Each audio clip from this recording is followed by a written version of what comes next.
Halo semuanya, selamat sahabat. Saat ini saya akan melanjutkan Follow the Bible yang terdapat di Matius pasal yang ke-14, yaitu Yohanes Pembaptis dibunuh.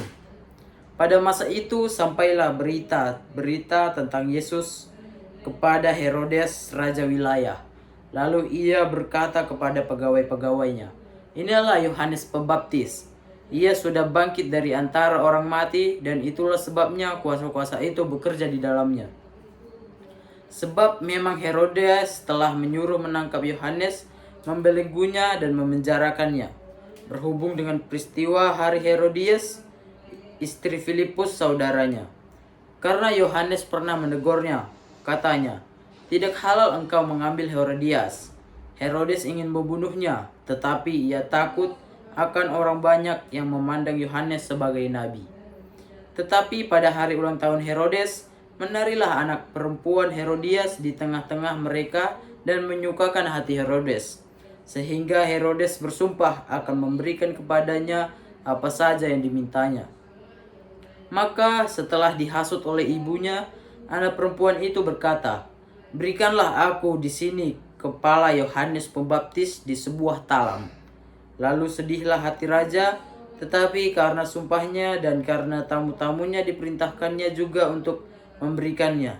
Disuruhnya memenggal kepala Yohanes di penjara, dan kepala Yohanes itu pun dibawa orang di sebuah talam, lalu diberikan kepada gadis itu, dan ia membawa kepada ibunya.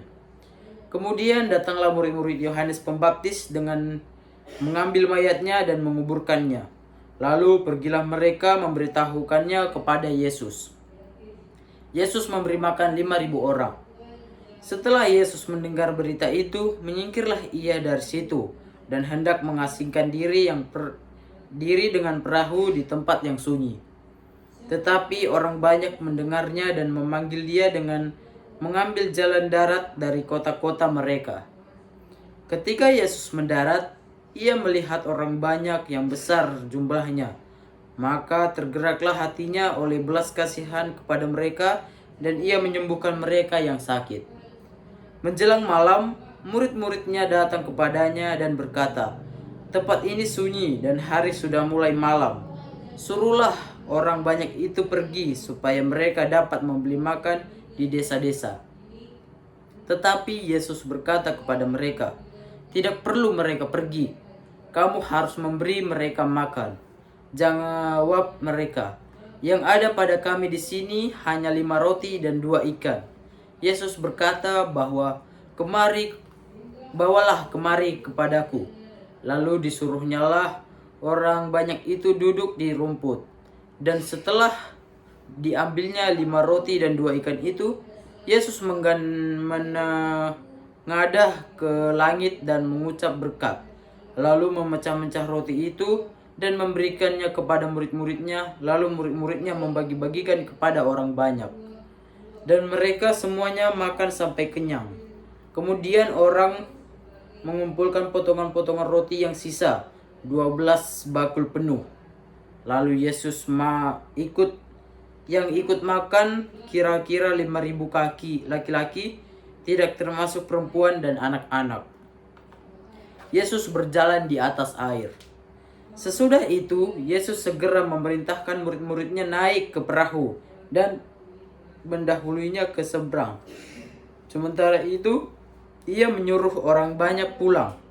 Dan setelah orang banyak itu seluruhnya pulang, Yesus naik ke atas bukit untuk berdoa seorang diri. Ketika hari sudah malam, ia sendirian di situ. Perahu murid-muridnya sudah beberapa mil jauhnya dari pantai dan diombang-ambing gelombang karena angin sakal.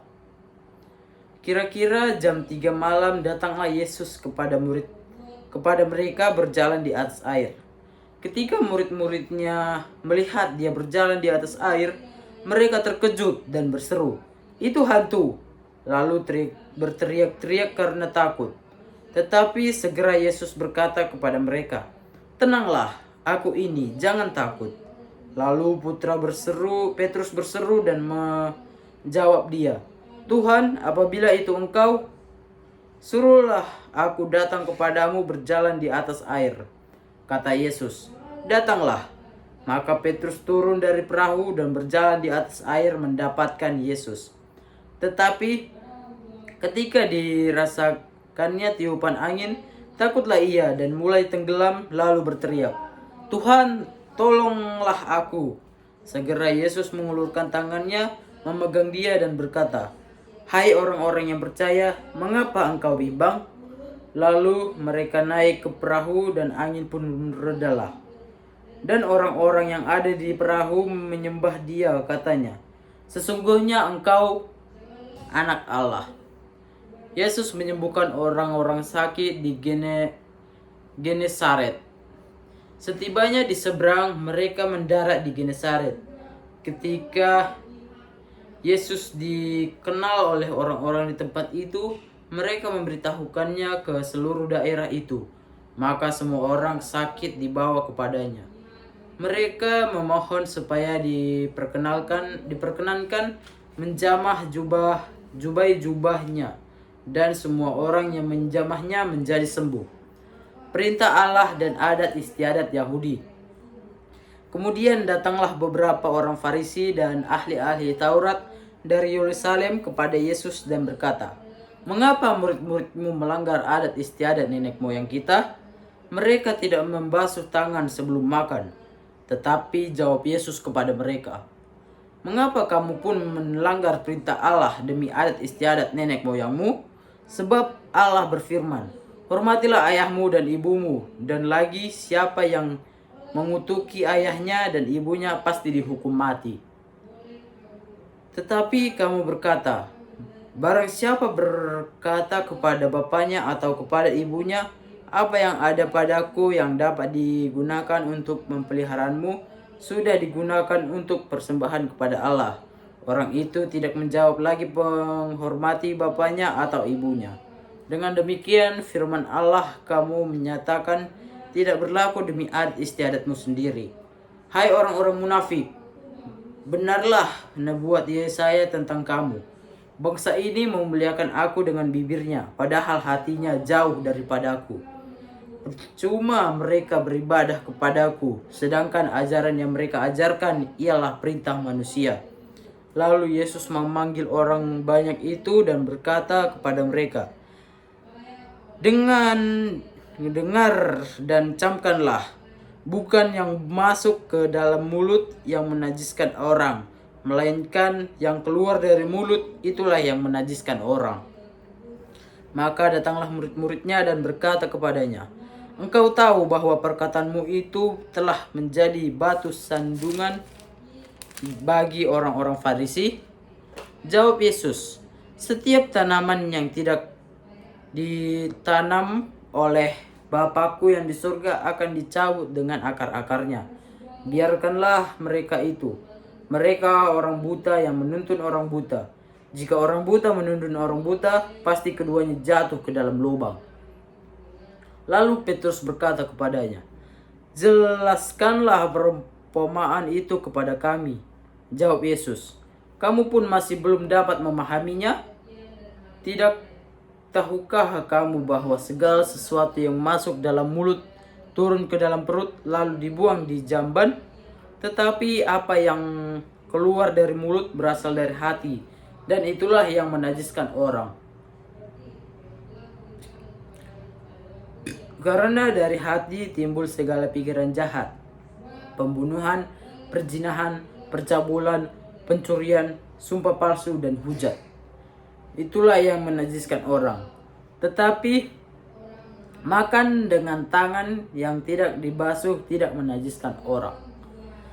Perumpamaan perempuan Kanaan yang percaya. Lalu Yesus pergi dari situ dan menyingkir ke arah Tirus dan Sidon. Maka datanglah seorang perempuan Kanaan dari daerah itu dan berseru, "Kasihanilah aku, ya Tuhan, anak Daud, karena anakku perempuan kerasukan setan dan sangat menderita." Tetapi Yesus sama sekali tidak menjawabnya.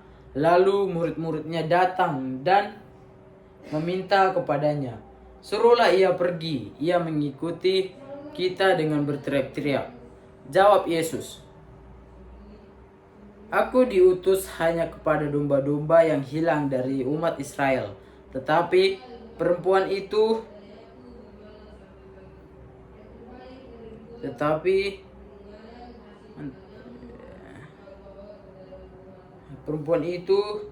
dan menyembah dia dan berkata, "Tuhan, tolonglah aku." Tetapi Yesus menjawab, "Tidak patut mengambil roti dan yang disediakan bagi anak-anak dan melemparkannya pada anjing." Kata perempuan itu, "Benar Tuhan, namun anjing itu makan ke remah-remah yang jatuh dari meja tuannya."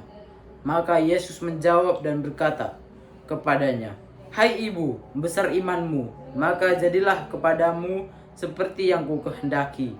Dan seketika itu juga anaknya sembuh. Yesus menyembuhkan banyak orang sakit. Setelah meninggalkan daerah itu, Yesus menyusur pantai Danau Galilea dan naik ke atas bukit lalu duduk di situ. Kemudian orang banyak berbondong-bondong datang kepadanya membawa orang lumpuh, orang timpang, orang buta, orang bisu, dan banyak yang lain. Lalu meletakkan mereka kepada kaki Yesus dan menyembuhkan mereka semuanya. Maka takjublah orang banyak itu melihat orang bisu berkata-kata, orang timpang sembuh, orang lumpuh berjalan, orang buta melihat, dan mereka memuliakan Allah Israel. Yesus memberi makan 4.000 orang. Lalu Yesus memanggil murid-muridnya dan berkata, "Hatiku tergerak oleh belas kasihan kepada orang banyak itu. Sudah 3 hari mereka mengikuti aku dan mereka tidak mempunyai makanan. Aku tidak mau menyuruh mereka pulang dengan lapar. Nanti mereka pingsan di jalan." Kata murid-muridnya kepadanya, "Bagaimana di tempat sunyi ini kita mendapatkan roti untuk mengenyangkan orang banyak yang begitu besar jumlahnya?" Kata Yesus kepada mereka, "Berapa roti ada padamu?" 7, jawab mereka. "Dan ada lagi beberapa anak kecil." Lalu Yesus menyuruh orang banyak itu duduk di tanah. Sesudah itu, ia mengambil 7 roti dan ikan-ikan itu, mengucap syukur, memecah-mecahkannya dan memberikannya kepada murid-muridnya, lalu murid-muridnya memberikannya kepada orang banyak. Dan mereka semuanya makan sampai kenyang. Kemudian orang mengumpulkan potong-potongan roti yang sisa 7 bakul penuh. Yang ikut makan ialah 4.000 laki-laki, tidak termasuk perempuan dan anak-anak. Lalu Yesus menyuruh orang banyak itu pulang. Ia naik perahu dan bertolak ke daerah mengadam.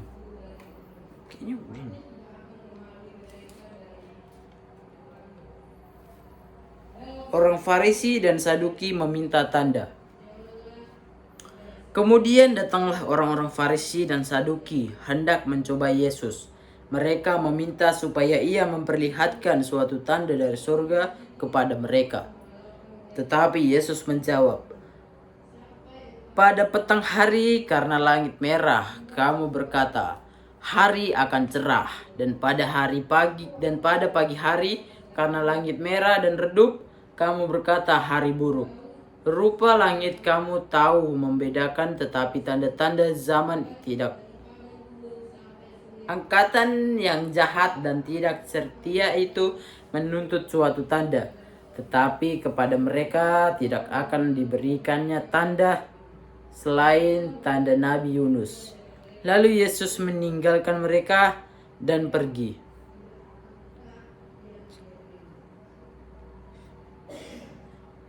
Tentang ragi orang Farisi dan Saduki. Pada waktu murid-murid Yesus menyeberang danau, mereka lupa bahwa roti. Yesus berkata kepada mereka, "Berjaga-jagalah dan waspadalah terhadap roti orang Farisi dan Saduki." Maka mereka berpikir dan seseorang berkata kepada yang lain, "Itu dikatakannya kepada kita tidak membawa roti."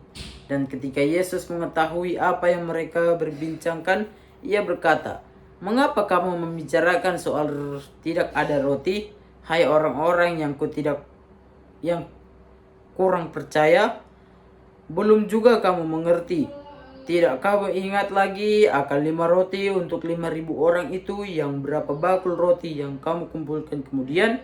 ataupun akan 7 roti untuk 4.000 orang itu dan beberapa bakul kamu kumpulkan kemudian? Bagaimana mungkin kamu tidak mengerti bahwa roti yang kumaksud? Aku berkata kepadamu, waspadalah terhadap ragi orang Farisi dan Saduki. Ketika itu barulah mereka mengerti bahwa bukan maksudnya supaya mereka waspada terhadap ragi roti, melainkan terhadap ajaran yang orang Farisi dan Saduki. Pengakuan Petrus. Setelah Yesus tiba di daerah Kaisarea Filipi, ia berkata kepada murid-muridnya,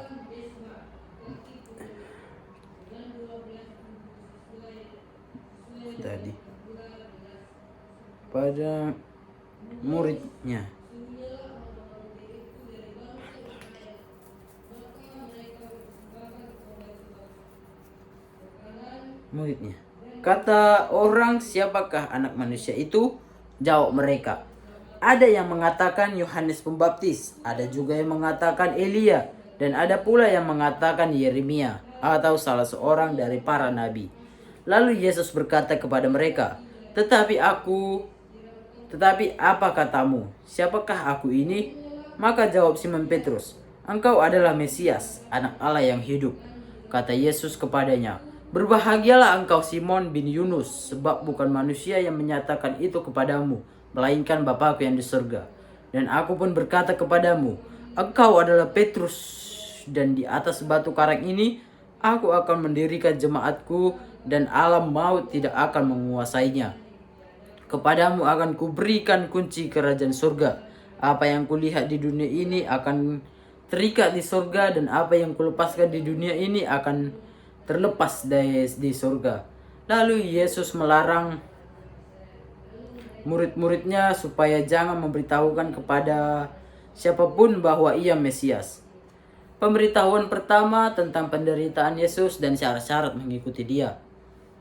Sejak waktu itu Yesus mulai menyatakan kepada murid-muridnya bahwa ia harus pergi ke Yerusalem dan menanggung banyak penderitaan. Tetapi pihak tua-tua, imam-imam kepala dan ahli-ahli Taurat lalu dibunuh dan dibangkitkan kepada hari ketiga. Tetapi Petrus menarik Yesus ke samping dan menegur dia. Katanya, Tuhan, kiranya Allah menjauhkan hal itu. Hal itu sekali-kali takkan menimpa engkau. Maka Yesus berpaling dan berkata kepada Petrus, Enyalah iblis, engkau suatu batu sandungan bagiku, sebab engkau bukan memikirkan apa yang dipikirkan Allah, melainkan apa yang dipikirkan manusia. Lalu Yesus berkata kepada murid-muridnya, Setiap orang yang mau mengikuti aku, ia harus menyangkal dirinya, memikul salibnya, dan mengikuti aku. Karena barang siapa yang mau menyelamatkan nyawanya, ia akan kehilangan nyawanya. Tetapi barang siapa kehilangan nyawanya karena aku, ia akan memperolehnya. Apa gunanya seorang memperoleh seluruh dunia tetapi kehilangan nyawanya? Dan apakah yang dapat diberikan sebagai ganti nyawanya? Sebab anak manusia akan datang dan dalam kemuliaan Bapanya diiringi malaikat-malaikatnya. Pada waktu itu ia akan membalas setiap orang menurut perbuatannya. Aku berkata kepadamu, sesungguhnya di antara orang yang hadir di sini ada yang tidak akan mati sebelum mereka melihat Anak Manusia datang sebagai Raja dalam kerajaannya. Yesus dimuliakan di atas gunung.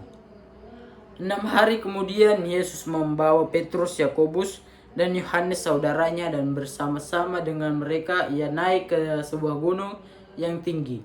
Di situ mereka sendiri saja. Lalu Yesus berubah rupa di depan mata mereka, wajahnya bercahaya seperti malaikat dan pakaiannya menjadi putih bersinar seperti terang. Maka nampak kepada mereka Musa dan Elia sedang berbicara dengan dia. Kata Petrus kepada Yesus, Tuhan, betapa bahagianya kami berada di tempat ini. Jika engkau mau, biarkanlah kudirikan di sini 3 kemah, satu untuk kau, satu untuk Musa, dan satu untuk Elia.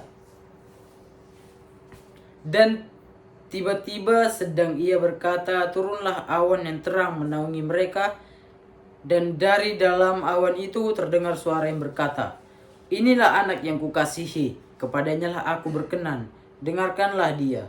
Mendengar itu tersungkurlah murid-muridnya dan mereka sangat ketakutan. Lalu Yesus datang kepada mereka dan menyentuh mereka dengan sambil berkata, berdirilah, jangan takut. Dan ketika mereka mengangkat kepala mereka, tidak melihat seorang pun kecuali Yesus seorang diri. Pada waktu mereka turun dari gunung itu, Yesus berpesan kepada mereka, jangan kamu ceritakan penglihatan itu kepada seorang pun sebelum Anak Manusia dibangkitkan dari antara orang mati. Lalu murid-muridnya bertanya kepadanya,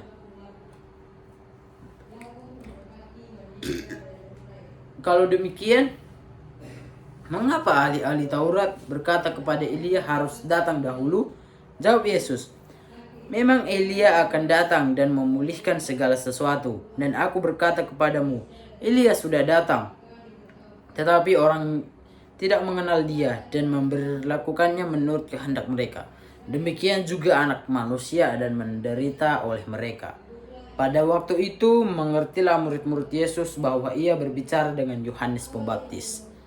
Yesus menyembuhkan seorang anak muda yang sakit ayan. Ketika Yesus dan murid-muridnya kembali kepada orang banyak itu, datanglah seorang mendapatkan Yesus dan menyembah. Katanya, Tuhan, kasihanilah anakku. Ia sakit ayan dan sangat menderita. Ia sering jatuh ke dalam api dan juga sering ke dalam air. Aku sudah membawanya kepada murid-muridmu, tetapi mereka tidak dapat menyembuhkannya. Maka kata Yesus, hai kamu, angkatan yang tak percaya dan yang sesat. Berapa lama lagi aku harus tinggal di antara kamu?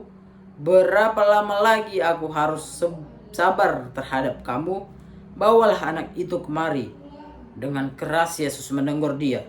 Lalu keluarlah setan itu daripadanya dan anak itu pun sembuh seketika itu juga. Kemudian murid-murid Yesus datang dan ketika mereka sendirian dengan dia, bertanyalah mereka, mengapa kami tidak dapat mengusir setan itu? Ia berkata kepada mereka, karena kamu kurang percaya, sebab aku berkata kepadamu, sesungguhnya sekiranya kamu mempunyai iman sebesar biji sesawi saja, kamu dapat berkata kepada gunung ini, pindah dari tempat ini ke sana, maka gunung ini akan pindah, dan takkan ada yang mustahil bagimu. Jenis ini tidak dapat diusir kecuali dengan berdoa dan berpuasa. Pemberitahuan kedua tentang penderitaan Yesus. Pada waktu Yesus dan murid-muridnya bersama-sama di Galilea, ia berkata kepada mereka, Anak Manusia akan diserahkan ke dalam tangan manusia, dan mereka akan membunuh dia, dan pada hari ketiga ia akan dibangkitkan. Maka hati murid-muridnya itu pun sedih sekali. Yesus membayar bea orang untuk bait Allah. Ketika Yesus dan murid-muridnya tiba di Kapernaum, datanglah pemungut bait Allah berkata kepada Petrus dan berkata, apakah gurumu tidak membayar bea 2 dirham itu? Jawabnya, memang membayar. Dan ketika Petrus masuk rumah, Yesus mendahulunya dengan pertanyaan, apakah pendapatmu Simon? Dari siapakah raja-raja dunia ini memungut bea dan pajak? Dari rakyatnya atau dari orang asing? Jawab Petrus, dari orang asing. Maka kata Yesus kepadanya, jadi bebaslah rakyatnya. Tetapi supaya jangan kita menjadi batu sandungan bagi mereka, pergilah memancing ke danau. Dan ikan pertama yang kau pancing, tangkaplah dan bukalah mulutnya. Maka engkau akan menemukan mata uang 4 dirham di dalamnya. Ambillah itu dan bayarlah kepada mereka bagiku dan bagimu juga. Siapa yang terbesar dalam kerajaan surga? Pada waktu itu, datanglah murid-murid itu kepada Yesus dan berkata, "Siapakah yang terbesar dalam kerajaan surga?" Maka Yesus memanggil seorang anak kecil dan menempatkannya di tengah-tengah mereka, lalu berkata, "Aku berkata kepadamu, sesungguhnya jika kamu tidak bertobat dan menjadi seperti anak kecil ini, kamu tidak akan masuk ke dalam kerajaan surga. Sedangkan barang siapa merendahkan diri dan menjadi seperti anak kecil, dialah yang terbesar dalam kerajaan surga. Dan barang siapa yang menyambut seorang anak seperti dalam namaku, ia menyambut aku. Siapa yang menyesatkan orang? Tetapi barang siapa menyesatkan salah satu dari anak-anak kecil ini yang percaya kepadaku, lebih baik baginya jika sebuah batu kehilangan diikat pada lehernya, lalu ia ditenggelamkan ke dalam laut. Celakalah dunia dengan segala penyesatannya.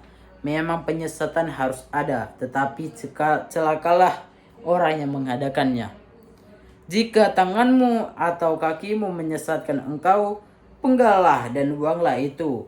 Karena lebih baik bagimu masuk ke dalam hidup dengan tangan kudung atau timpang daripada tangan utuh kedua dan tangan yang kedua kakimu dicampakkan ke dalam api kekal.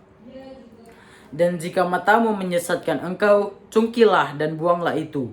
Karena lebih baik bagimu masuk ke dalam hidup dengan bermata satu daripada dicampakkan ke dalam api neraka dengan bermata dua. Ingatlah, jangan menganggap rendah seorang dari anak-anak kecil ini, karena aku berkata kepadamu, ada malaikat mereka di surga yang selalu memandang wajah ke Bapakku yang di surga. Karena anak manusia datang untuk menyelamatkan yang hilang. Perumpamaan tentang domba yang hilang. Bagaimana pendapatmu jika seorang mempunyai 100 ekor domba dan seekor diantaranya sesat, tidakkah ia akan meninggalkan dan 99 ekor di pegunungan dan pergi mencari yang sesat itu? Dan aku berkata kepadamu, sesungguhnya jika ia berhasil menemukannya, lebih besar kegembiraannya atas seekor itu daripada atas yang ke-99 ekor yang tidak sesat. Kemudian juga Bapamu yang di surga tidak menghendaki supaya seorang pun dari anak-anak ini hilang. Tentang menasihati sesama saudara. Apabila saudaramu berbuat dosa, tegurlah dia di bawah 4 mata. Jika ia mendengar nasihatmu, engkau tidak mendapatnya kembali. Jika ia tidak mendengarkan engkau, bawalah seorang atau 2 orang lagi supaya atas keterangan 2 atau 3 orang saksi perkara itu tidak disaksikan. Jika ia tidak mau mendengar mereka, sampaikanlah soal kepada jemaat. Dan jika ia tidak mau juga mendengarkan jemaat, pandanglah dia sebagai seorang yang tidak mengenal Allah atau pemungut cukai. Aku berkata kepadamu, sesungguhnya apa yang kamu ikat di dalam dunia ini akan terikat di surga, dan apa yang kamu lepaskan di dunia ini akan terlepas di surga. Dan lagi aku berkata kepadamu, jika 2 orang daripadamu di dunia ini sepakat meminta apapun juga, permintaan mereka itu akan dikabulkan oleh Bapakku yang di surga. Sebab di mana 2 atau 3 orang berkumpul dalam namaku, di situ aku ada di tengah-tengah mereka. Perumpamaan tentang pengampunan. Kemudian datanglah Petrus dan berkata kepada mereka, Tuhan, sampai berapa kali aku harus mengampuni saudaraku jika ia berbuat dosa terhadap aku? Sampai 7 kali? Yesus berkata kepadanya, bukan, aku berkata kepadamu, bukan sampai 7 kali, melainkan sampai 70 kali 7 kali. Sebab hal kerajaan surga seumpama seorang raja yang hendak mengadakan perhitungan dengan hamba-hambanya. Setelah ia mulai mengadakan perhitungan, itu dihadapkanlah kepada seorang yang berutang 10.000 talenta. Tetapi karena orang itu tidak mampu melunaskan hutangnya, raja itu memerintahkan supaya ia dijual beserta anak istrinya dan segala miliknya untuk membayar hutangnya. Sampai di sinilah Follow the Bible kita pada sahabat ini yang berakhir di Matius 18 ayat 26. Sekianlah Follow the Bible kita pada sahabat hari ini. Selamat sahabat, Tuhan Yesus memberkati.